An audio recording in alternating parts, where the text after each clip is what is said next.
سرخط خبرها. برای ارسال مهاجران کاری از تاجیکستان به بلژیم سازشنامه امضا شده است. شرکت برق تاجیک وعده داد که در ماه رمضان لیمیت برق کمتر می شود، اما با یک شرط.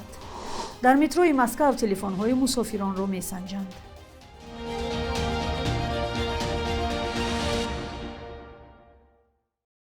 سلام بینندگان عزیز، آخرین خبرهای تاجیکستان و جهان را در برنامه نوید بامدادی تقدیمتان میکنیم. امروز 4 فوریه سال 2026 است.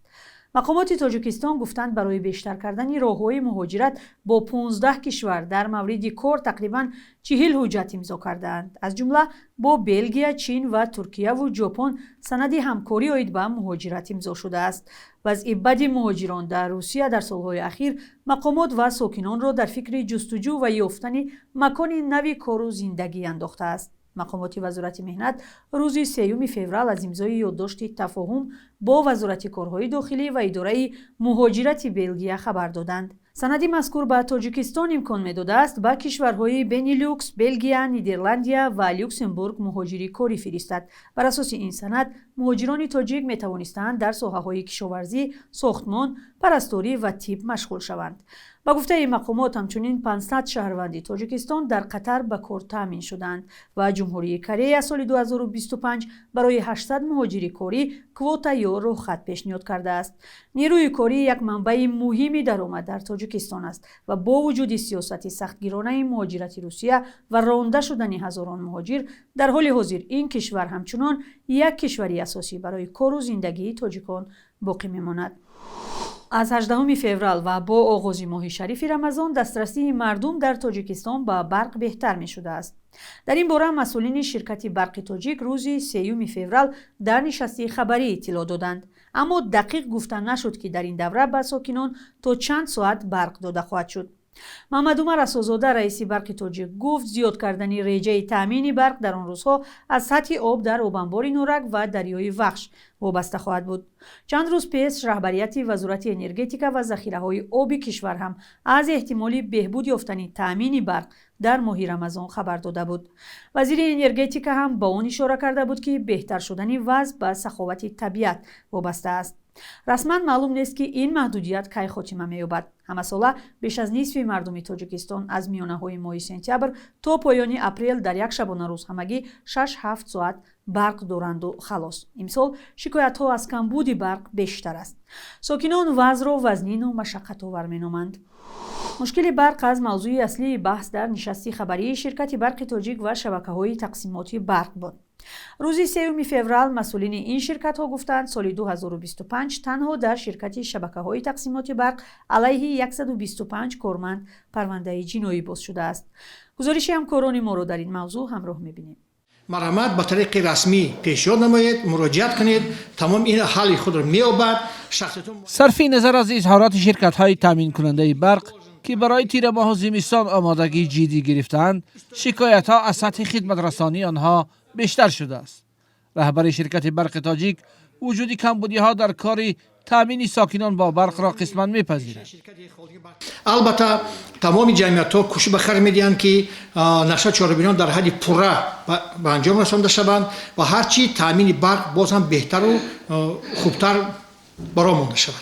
لیکن البته شکل کردن گذاشتیم که هنگامی فعالیت بفاصله یعنی نیپرین پریزوست و این عامل‌ها به عمل می‌آیند و هرچی ما حرکت کوشش میکنیم کوشش به خرج میدیم که این حادثه هرچی کمتر باید به قید گرفته شوند، کمتر به عمل آیند. خدمت رسانی پس و کمبودی‌های کار شرکت‌ها از نظر مقامات انتظامی نیز دور نمانده است. البته که بعد این قانون در این حالت بسیار کمبودی‌ها از طرف بعضی کارمندان آشکار کرده شد که این در سال 21 نسبت به 125 نفر کارمندان از جانب ساختارهای قدرتی پرونده‌های جنایتی آغاز گردیده مطابق ترتیب مقرر گردیده از کار آزاد کرده شدند و باز حالت‌هایی هستند که در تفتیشات هستند. نمایندگان شرکت‌های برقرسان می‌گویند آنها نه تنها در تامین برق دست کوتاهند، همچنین با وجود جلب سرمایه‌های هنگفت، امتیازهای زیادی دولتی و تجدید ساختار هنوز هم با مشکلات زیاد گرفتارند. قرضداری برق تاجیک در مجموع در سال 2025 به 2.6 میلیارد سومانی پایین رفت. قرضداری پایین رفت. به حالت یکم ینوار سال 2025 بیشتر از 2 میلیارد بود. 25 2.5 که کمتر شد. به حالت یکم ینوار 2026 سال 2.6 میلیارد سومانی کم شد.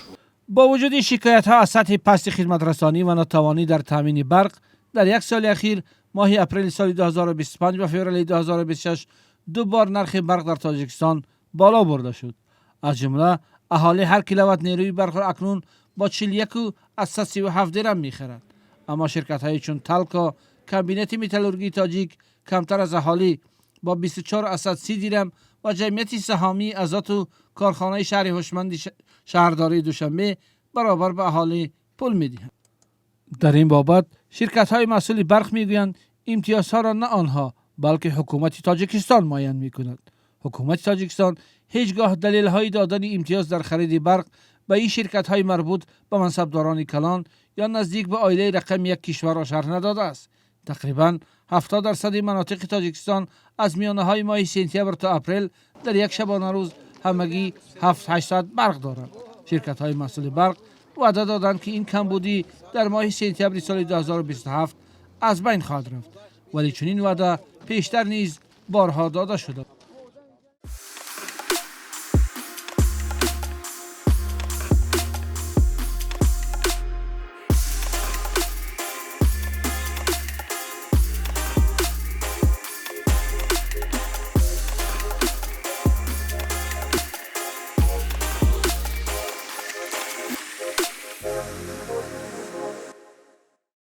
در متروی مسکو تلفن‌های موبیلی مسافران را به طور انتخابی تفتیش خواهند کرد. این کار در اساس فرمان وزارت نقلیات روسیه از 4 فوریه راه اندازی می شده است. خبرگزاری اربکا با استناد به خدمات مطبوعات متروپولیتن مسکو گفته است که تلفن‌های موبیلی مسافران در صورت پیش آمدن ضرورت و با هدف‌های امنیتی سنجیده می شوند. بر اساس دستور وزارت نقلیات، ماموران پلیس یا کارمندان مترو حق دارند از مسافران تلفن طلب کرده آن را فعال کنند و کارش را بسنجند. صاحبان تلفن‌های موبیلی را برای سرکشی از دادن تلفن خود جریمه نمی‌کنند، اما پلیس حق داشته است آنها را به مترو راه ندهد. اینترفاکس خبر داده است که در درآمدگاه ایستگاه‌های متروی مسکو مثل سنت پترزبورگ سنجش تلفن‌ها آغاز شده است. این تصمیم در حالی است که طی سال‌های اخیر در نقلیات جمعیتی روسیه چاره‌های امنیتی شدیدتر شده، بحث‌های زیادی را در مورد دخالت به حیات شخصی شهروندان به میان آورده است. پخش یک برنامه در تلویزیون دولتی ایران که جانباختگان اعتراض‌های گسترده و سرکوب خونین را به حجو کشید، خشم مردمی زیادی را در این کشور به بار آورده است. رسانه‌های دولتی و منصبداران محافظه‌کار هم برنامه را تنقید کردند و پخش برنامه قطع شد.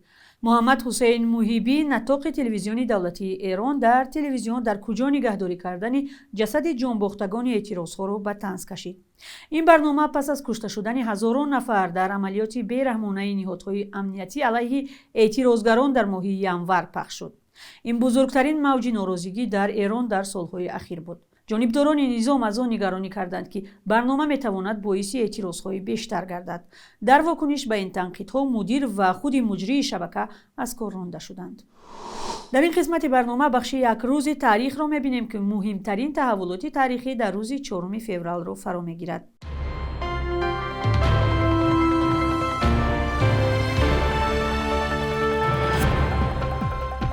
4 فوریه سال 2004 марк Цукерберги амрикоӣ сомонаи Фейсбукро ба кор даровард ки баъди 2 солаш дар интернет ба ҳайси шабакаи иҷтимоӣ аз худ дарак дод. Фейсбук аз маъруфтарин пойгоҳҳои иҷтимоӣ шуд ки сокинони тамоми гӯшаҳои сайёраро дар якҷо ба ҳам овард ва ҳам имконияти табодули хабар ва аксу видеоро бидуни сензураву маҳдудият фароҳам кард. аз тоҷикистон ҳам даҳҳо ҳазор нафар корбари фаъоли Фейсбук шуданд ва дар пасманзари маҳдудияти озодии баён дар кишвар маҳсамин шабака ба пойгоҳи муҳими нашр ва баррасии таҳаввулоти муҳими сиёсию иҷтимоии Тоҷикистон гардид. 4 феврали соли 2010 аввалин бор дар таърихи тоҷикистон бар асоси созишнома бо ҳукумати афғонистон 81 маҳбуси афғонистонӣ ба ватани худ истирдод шуданд. Ин гурӯҳ тавассути гузаргоҳи Шерхон Бандар ба Афғонистон баргашт то боқии ҳукмро дар маҳбасҳои Афғонистон сипарӣ кунад. Дар солҳои истиқлолият даҳо шаҳрванди Афғонистону Тоҷикистон бо ҷурмҳои мухталиф аз ҷумла барои қочоқи маводи мухаддир дар зиндонҳои ин кишварҳо ҳабс шуданд. 4 феврал рӯзи ҷаҳонии мубориза бо саратон аст ки ҳар сол ҷони ҳазорҳо нафарро мегирад. Дар Тоҷикистон ҳам ташхиси нафарони гирифтори ин беморӣ афзоиш меёбад ва соли 2019 беш аз 17,000 нафари гирифтори саратон ба қайд гирифта шуд. Табибон таъкид мекунанд ки ташхиси саривақтӣ бахусус дар миёни занон метавонад пеши роҳи фоҷиаҳои зиёдро бигирад. субҳи имрӯз дар бонкҳои тиҷоратии Тоҷикистон 1000 рубли русӣ ба 121 сомонӣ баробар аст. 100 доллари амрикоӣ аз 928 то 930 сомонӣ арзиш дорад. қурби расмии Бонки Миллии Тоҷикистон барои 4 феврал чунин таъин шудааст.